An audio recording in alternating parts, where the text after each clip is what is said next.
Hey everybody, it's Lego My Django here with another Lego Star Wars set review.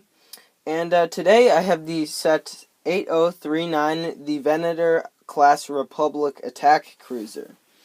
So it has 1,170 pieces. It originally retailed for the price of $119.99 US. And its ages 9 to 14, and it came out in August 2009.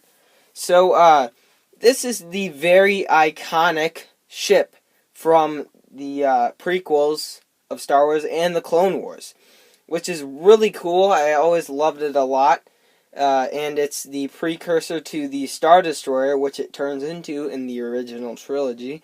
As many of you know, probably, of course. But it's just a really cool ship. I mean, how Star Wars works, of course, all of you know probably, is it's really cool to think of these ships basically as a futuristic fight of, like, actual, aircraft carriers and stuff like that fighting in water today.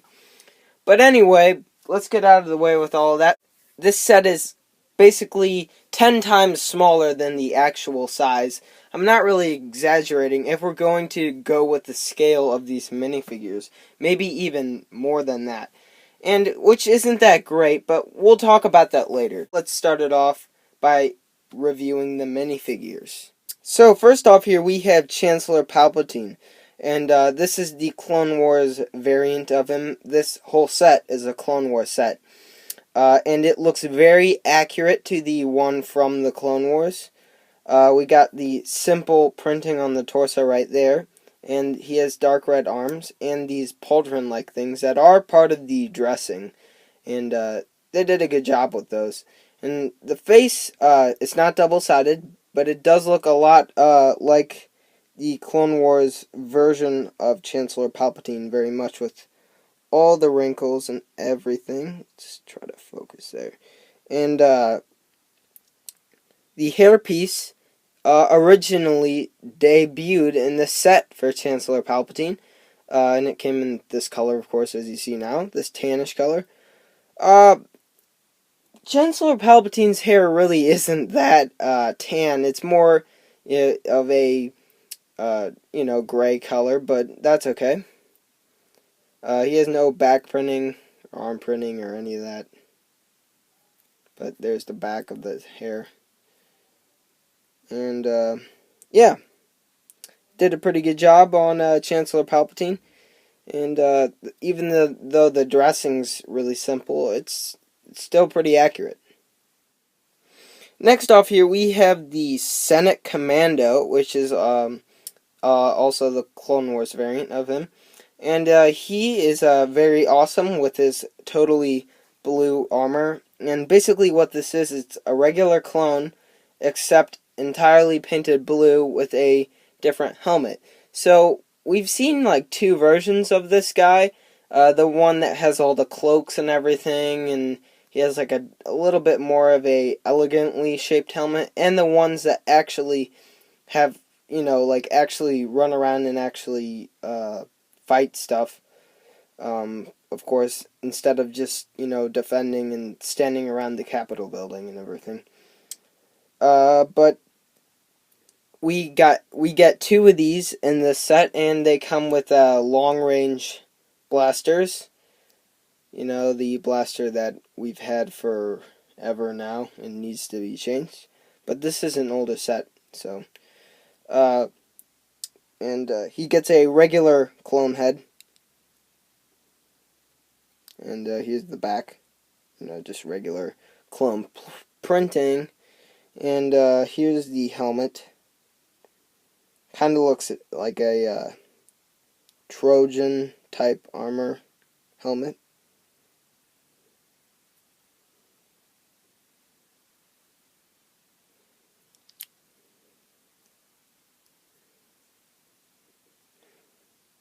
And here's a final view of the Senate Commando. Next off here, we have the Clone Pilot, and it's always nice to get another one of these. But it's like a regular clone, and he has a life support system right there, and yellow printing on the top and on the fin, and 2 Republic symbols right there. So on clones from the prequel movies anyway, I'm not sure about the Clone Wars. I can't remember exactly. But they don't have fins on their head, and that's something Lego's never done, is make a mold without a fin. But, you know, it's not really supposed to be there, but it's fine that it is. Technically, these guys really don't appear in the Clone Wars. They're just not really there that much. The pilots they use have a different type of armor. But this is from the movie, so that does make sense. But so here's a close-up look. You know, like a regular Clone Wars clone. And he comes with generic clone head. And that's about it for the pilot. So next off here we have the gunner from the Clone Wars. And he's pretty cool. He's in the Clone Walker Battle Pack. Of course, most of you have seen him. And he has, you know, the traditional gray arms, the little plating that's on his armor. Regular clone back printing. And his helmet's a regular Clone Wars helmet, except it has the brown right there with the Republic symbols on them and the weird green thing that goes right there. That's tan on some gunners, but green on others. And he comes with a regular clone head too. And that's about it for the gunner. So, now on to the set itself. I really don't know where to start, so we'll just, I guess start with the turrets right here. So, like I said, basically, you know, 20 times smaller than the actual set, but maybe I'm over-exaggerating that. But the size of this in the Clone Wars is a lot bigger. I'm disappointed with the size compared to the Star Destroyer we got back whenever that was, but the Star Destroyer was a lot bigger. It probably went to around, like, it's hard to show, but it went out farther, that's for sure. And this is pretty small. It's a little pathetic, and what's even more pathetic is the malevolence. But let's just focus on this set. So we get the turrets right here that do 360 spins, and they use the little Lego. I just associate them with the Lego agents guns. And Jango Fett's guns in the new set. So all these turrets do that. There's 4 on each side, and they're pretty cool. You can, you know, put them in whatever position you want. And so next off we have, I'm just going to show off kind of like a whole overall view of what it looks like from the front. So there's the bridges up there, and most of these are stickers. These ones up here are actually printed, and these are stickers right here, sadly. But yeah, it's got the nice red long stripe, and here is, I think was the first Star Wars set to have it, was the handle that you can carry it with, which works pretty well. There's a front view. And right here you can see we got more turrets on the side. There's one on this side and the other side, so they, you know, do this. So, yeah, we'll get to that in a second. So, next off here, we have the only interior of the set, really, that is an actual room. But we have basically a Senate building Palpatine office in the ship. So, we've got a nice desk here, and this is a sticker right here, but it's pretty nice. And a swiveling chair that is kind of hard to maneuver. Jeez. Alright, whatever. And we can put Palpatine in his little chair.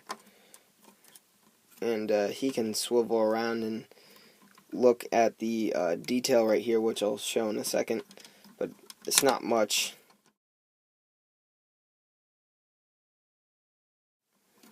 And I mean, it would be cool if there was some door detailing right there, but that's obviously where they come in. And you know, a person can come in there and talk to them, or you could have the Senate people garden the area. You know, you could basically have people talking right there, some little controls right there. Pretty cool desk. So back here, there's a box which contains a very cool thing. So you just pop it off like that, and what you put in here is, gotta focus on that. Come on.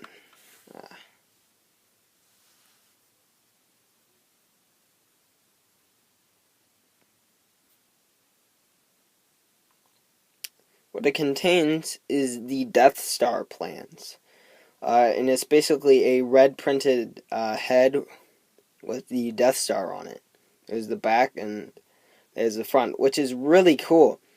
It was actually printed on like a orange cylinder piece in the recent Count Dooku set, you know, like that base where he gives the plans to Poggle. But, yeah, so it's for Chancellor Palpatine to hold, of course, and keep them safe up here in this little compartment.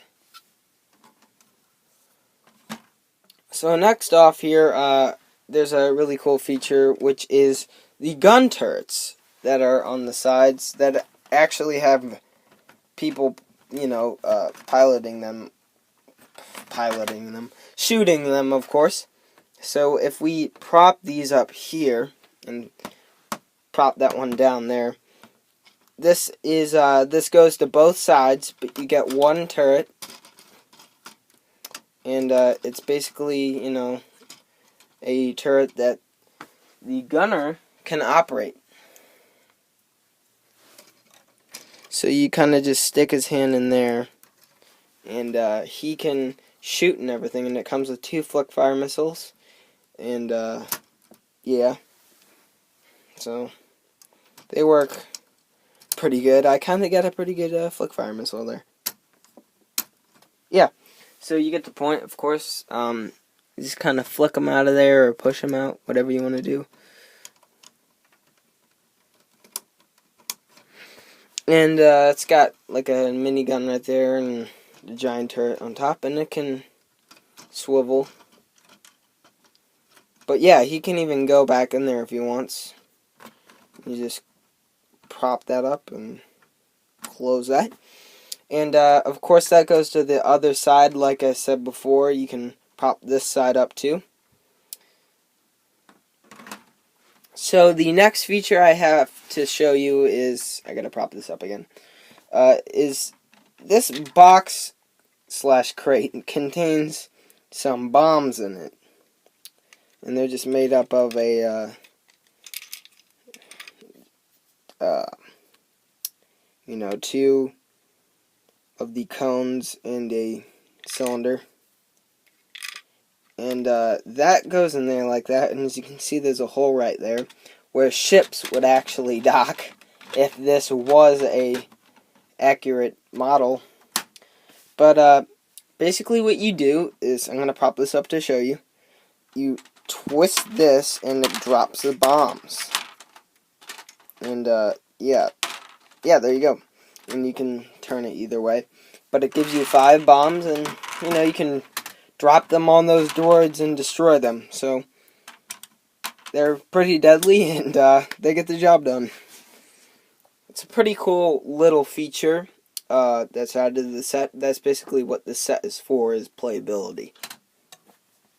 So back here we have another feature, which is the escape pod. So you fold that down and prop this up. Out comes the escape pod. And it's very small, but I mean it does work. Get it focused there. and it's very delicate, but you just fold that up and you can throw a minifigure in there. So you can take a clone trooper and put him in like that. The pilot needs to escape, so you just close that. And he just can shoot out the back of the ship and get away. The engines are fairly simple. These kind of fold in and out. But yeah, that's basically it for the escape pod. So the last but not least feature of this set is the cockpit, which is actually, to be completely accurate, as many of you probably know, is up here. And there's tons of little computers up there that everybody works on, and it's really nice up there. And there's 2 bridges. They're called bridges, of course. But the cockpit is, see this flap right here? You pull that up, pull it out, and here you have the cockpit. You know, that's the piece that makes it look nice. And this folds up and down if you need to do that. But yeah, we got some really nice controls in there. And it basically just shows like a readout of the whole ship. Like he's the only one driving it. So you basically put the pilot in there, and he can pilot it, and you can use this flap to open and close it, so it's easier to put him in. But once he's in there, you just slide him in back there, and it's a little hard to get, but once he's in there, he's good. And yeah, that's just about it for the cockpit. And for the last detailing of the set, we have the engines back here, which are really nice. There could have been like 1 or 2 more right there, but they show the detailing of the ship pretty good. There we go. Got some dust on them. Sorry about that. But they're just blue studs, and it's the same on both sides. And that just about wraps it up for the Republic Attack Cruiser. It's not the best set ever, and like I said, it originally retailed for $120. This set is, I mean, if you're buying it for $120, you're definitely going too far. I got it for $100 maybe. I don't know. It was a Christmas present, but $120 not worth for this set anymore. Chancellor Palpatine and the Senate Commandos are really cool, but in 2013, I mean, it's just we are getting prequel sets again that are really nice. I mean, of course, we won't see this particular set again. I would love to see an Ultimate Collector's Edition of this set. I don't see why they wouldn't be able to do that. And I would also like to put people in the bridge of there somehow, some way. Just allow me to put them in the bridge. It would be a ginormous set, though, so they probably, on second thought, that's probably not going to work. But that would be really awesome if they could do that. So this set, of course, is for playability, and it's not accurate in size whatsoever, but it's still pretty cool. So that's about it for this LEGO review. This has been LEGO My Django Productions here, and I really hope you liked it. And if you did, please click the like button below, and subscribe if you're new. Of course, what I said is that there won't be any videos next week, or maybe this might be going up next week. We'll see. But thank you for watching, and I'll see you guys later.